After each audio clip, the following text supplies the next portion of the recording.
Firstly, hey guys, good evening. This time I'm doing a bedtime video with a reading from the Children's Treasury of Classic Poetry, and it's at the end of the day, and it's called Bed in Summer. And then I'm going to go on to read Thomas the Tank Engine, which is out of the Stars at Bedtime. Not necessarily like a bedtime story as such, but it's being read by stars, basically. So, and then we're going to finish up with a story from Stories for Bedtime. So, got a couple for you tonight, so let's get into this. First of all, good evening, I love you all, and night night guys. I hope you're all in bed, tucked up and ready for bed.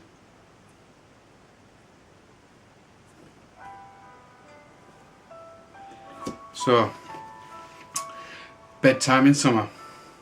In winter, I get up at night, and I dress by yellow candlelight. In the summer, quite the other way. I have to go to bed by day. I have to go to bed and see the birds still hopping in the trees, or hear the grown-up people's feet still going past me on the street. And does it not seem hard to you when all the sky is clear and blue, and I should like so much to play, to have to go to bed by day? That was Robert Louis Stevenson. Okay, so Peter Waterman, this is who's been read by Thomas the Tank Engine, Thomas and the Guard. Okay, by the Reverend W. Awdry. Thomas the Tank Engine is very proud of his branch line. He thinks it is the most important part of the whole railway. He has 2 coaches. They are old and need new paint, but he loves them very much. He calls them Annie and Clarabelle.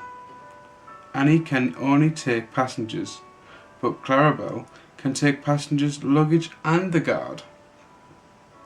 As they run backwards and forwards along the line, Thomas sings them little songs, and Annie and Clarabelle sing too.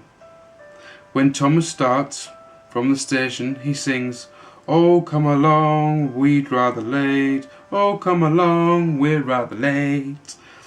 And the coaches sing, "We're coming along, we're coming along." They don't mind that Thomas says to them because they know he's trying to please the Fat Controller.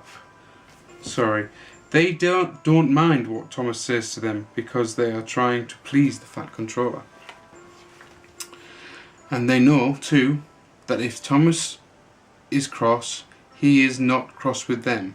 He is cross with the engines on the main line, who have made him late.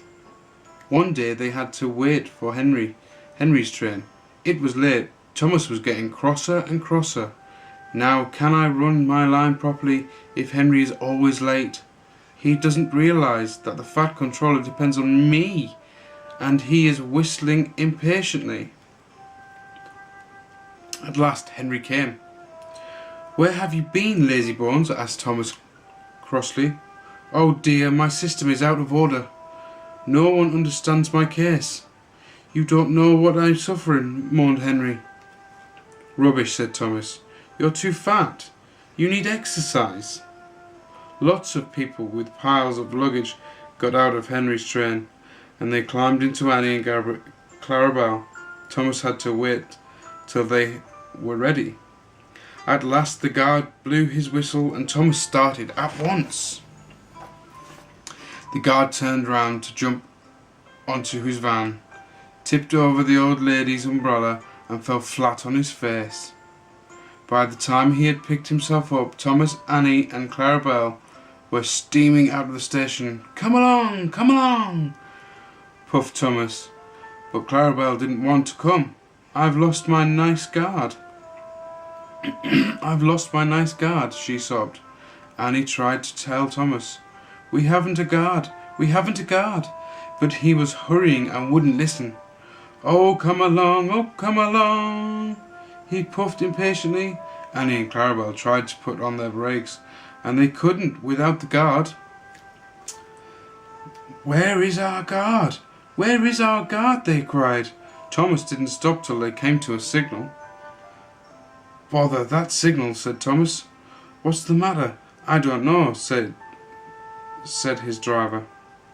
The guard will tell us in a minute. They waited and waited, but the guard didn't come. Beep, beep, beep, beep. Where is the guard? Whistled Thomas. We've left him behind, sobbed Annie and Clarabel together. The driver, the fireman, and the passenger looked, and there was the guard running as fast as he could along the line, with his flag in one hand and his whistle in the other. Everybody cheered him. He was very hot, so he sat down and had a drink, and told them all about it. I'm very sorry, Mr. Guard, said Thomas. It wasn't your fault, Thomas. It was the old lady's umbrella. Look, the signal is down. Let's make up for lost time. Annie and Clarabel were so pleased to have their guard again that they sang as fast as you like to Thomas all the way, and they reached the end of the line quicker than ever before. The end.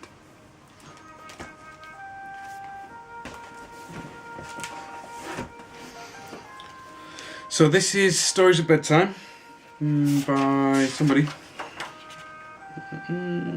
By Brown Watson. It's a reprint. The first one I'm going to read for you is Princess Poppy. Princess Poppy lives in a grand castle at the top of a steep hill. She is a very lucky little girl because she seems to have everything she could ever wish for. She has rooms full of toys and wardrobes filled with beautiful clothes and shoes. She has her very own hairdresser who accompanies her every minute of every day in case her hair strays out of place. She has dozens of personal servants, and there are even someone to read her books to her. Princess Poppy should be the happiest little girl in the world, but she is probably the most bored little girl in the world.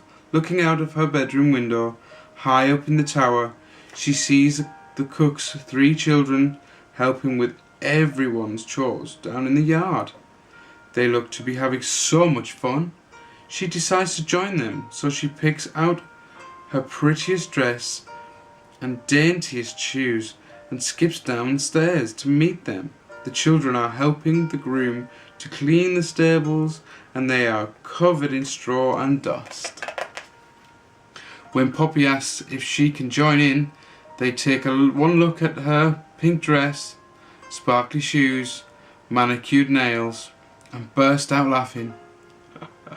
Oh, Poppy turns to go before they see her tears. As she crosses the courtyard, the groom feels sorry for her and hands her a pile of old clothes that she's grown out of. He tells her to come back when she's got changed.